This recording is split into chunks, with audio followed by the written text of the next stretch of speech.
What's going on, guys? Glock Guy 226. As many of you guys know, I am a huge fan of weapon lights and I own quite a few. But this one light we're going to be taking a closer look at today, I've been waiting for quite some time. The Inforce APL-C.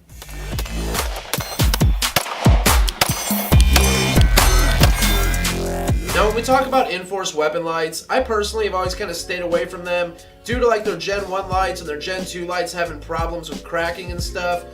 But with their Gen 3 lights they just came out with, as well as the Inforce APL-C you see here, they've really stepped up their game in some of those areas they were having issues with. Now I do want to point out that this is the APL-C Glock version, which the only difference, they have a regular version as well, which is more meant for like a 1913 style Picatinny rail. I have seen guys run the Glock version on many different guns, so I don't think you're going to have an issue, but if you do plan to buy it for a Glock, get the Glock version, and if you plan to put it on something besides a Glock, get the 1913 Picatinny rail version. On the APL-C Glock version, which you see here, it attaches more towards the front because Glock's Picatinny rail is a little more towards the front than most guns.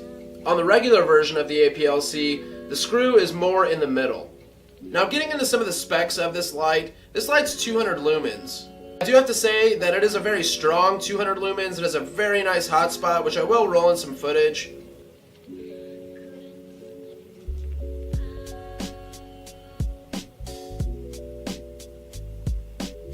Now as you guys seen in the footage, this light has a very nice and tight hotspot. It honestly looks a lot brighter than 200 lumens, so for an EDC purpose light, I think this thing is great. Now this light also has about an hour and a half runtime, which is pretty good, and it runs off of a CR2 battery. Now the battery is included, but honestly I wish it would have came with a CR123 or even like a AAA. CR2 batteries are kind of like camera style batteries, and you can find them at Walmart, CVS. It's just kind of an odd battery to stock up on. Now as you guys can see, the paddles are actually stippled a little bit, which makes it nice when you're going to turn the light on or off. Out of all of my lights, Streamlight TLR1s, Surefire X300s, Surefire XC1s, some of the O-Light offerings I have, the paddles on this light are absolutely amazing. As far as its actual functions, what you're going to do is hold the light for more than 1 second if you want momentary, and then if you want it to be constantly on, just give it a quick click. Now this light is completely ambidextrous, which is nice, so whether you're right-handed, left-handed, you're going to be able to function this light no problem. And it is kind of cool they made a Glock version because this thing fits a Glock perfectly. Now another nice feature of this light is the attachment point. It's a basic flathead screw. Most guys are going to have access to some sort of flathead, and you can even use a penny or a dime if you needed to. This light weighs exactly 1.87 ounces, so once you throw it on your gun, you really don't even know it's there. It's not like throwing a Surefire X300 on it. Now I'm going to pop the light off of the Glock 19 to show you guys a few things Inforce has upgraded from their previous generations of weapon lights. Now another cool thing that Inforce has done with the APL-C, and I don't know if this has happened to you guys, but it has happened to me a few times. Say you have your weapon mounted light on your pistol, going to the range, you have it in a bag or a case, you get there and your light's activated, so it was burning that battery up the whole time. Well, what Inforce has done to help resolve this issue, if you unscrew your bezel about halfway, you cannot accidentally activate your switch. Then when you want your light to be turned back on, you simply tighten it back up, hit your switch, and you're good to go. Now while we're talking about the actual bezel here, we're going to go ahead and remove our bezel. And one thing that Inforce has upgraded, and this is a part that I have seen guys crack on their older generations of Inforces, right inside here where this threads into is now aluminum, where previously it was just polymer.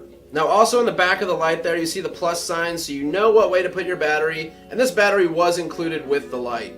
So here's the APL-C on my CZ P10C. It fits just fine, but it's not that perfectly flush mount like it is on the Glock 19. Now the only downside for me right now with this light is I don't have any holsters for it. I do however have two different guys making me an APL-C holster. One of them's for the Glock 19 with the APL-C, and the other's for the CZ P10C with the APL-C.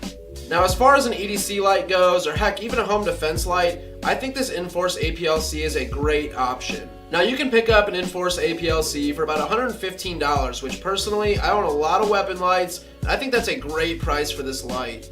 When you look at some of the competitors for the APL-C, like the Surefire XC1 that comes in around $250, I would totally buy two APL-Cs before I picked up an XC1. Now the XC1 is a great weapon light, but honestly guys, I've had some issues with it. I actually broke the mounting setup on it, and Surefire did send me one. They're a great company, they stand by their products, but honestly, I would way rather run the APLC. So all in all, guys, the APLC is a great light. I do wish it had a CR123 or a more common battery, but the CR2 will work. I will go ahead and stock up on a few of those. I definitely recommend this light. If you guys are looking for one, I will leave a link down below for Optics Planet as well as a discount code to save a little bit of money on your order.